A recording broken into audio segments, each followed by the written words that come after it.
Greetings and welcome to our daily walk through the scripture for September the 29th. Your readings today find you in Isaiah chapter 60, 61, and 62, verses 1 through 5. You're reading in Philippians chapter 1, starting in verse 27, and you're going to go through Philippians chapter 2, verse 18. Then there's going to be Psalm chapter 72, 1 through 20, and Proverbs chapter 24, 11 through 12.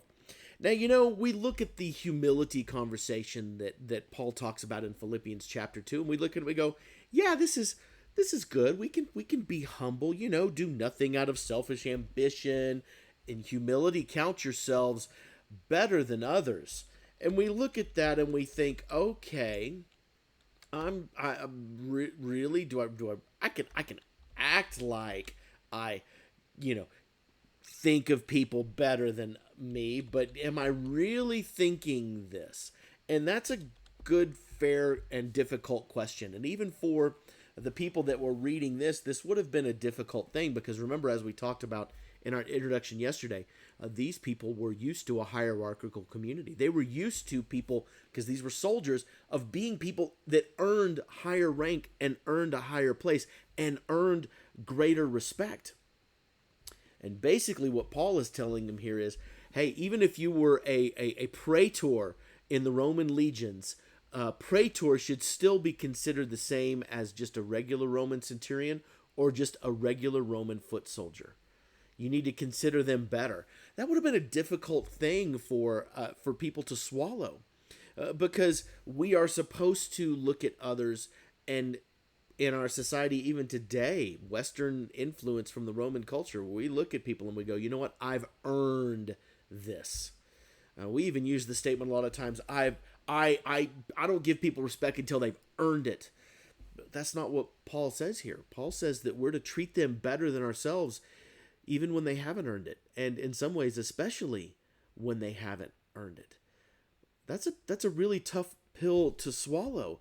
But then he goes on and he gives us this beautiful hymn in verses 6 through 11 that basically says this is exactly what Jesus did, who, being in the very nature of God, in other words, Jesus being God, did not consider equality with God something to be used for his own advantage. In other words, he's saying, look, I'm not going to take this and make this about me. Instead, I'm going to make myself a servant. I'm going to make myself just a lowly human. Okay, and when it comes to God versus humanity, we are lowly humans.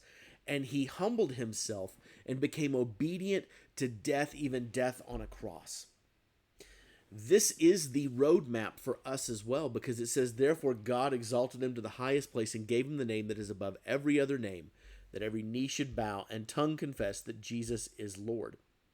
And Paul says, therefore, as a result of that, you need to do the same thing. You need to be the same way. You need to do things without grumbling or arguing. You need, so that you can become blameless and pure, you need to continue to obey and to continue to work out your salvation with fear and trembling. All of these things are rooted in this humility statement that Paul says at first. Consider others better than yourselves. This is not intuitive to us. This is something that we have to fight with, and we have to really work towards going into a place of genuine humility towards others. Not just pretend humility. Oh, well, I'm just going to make it look like it. You know what that's called? Legalism.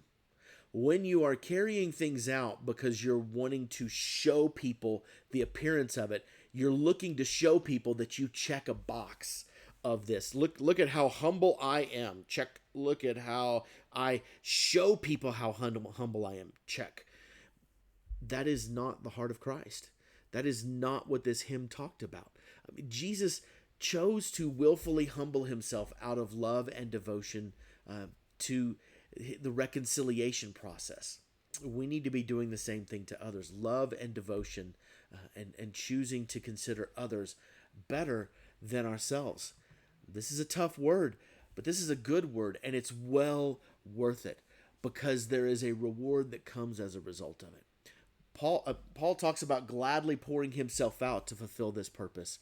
That way he can know that he has run the race And then we can welcome one another and we can shower one another with great love and genuine affection, genuinely calling people brothers and sisters because we have served them in humility. All right, that's our thought for the day. We'll talk more next time.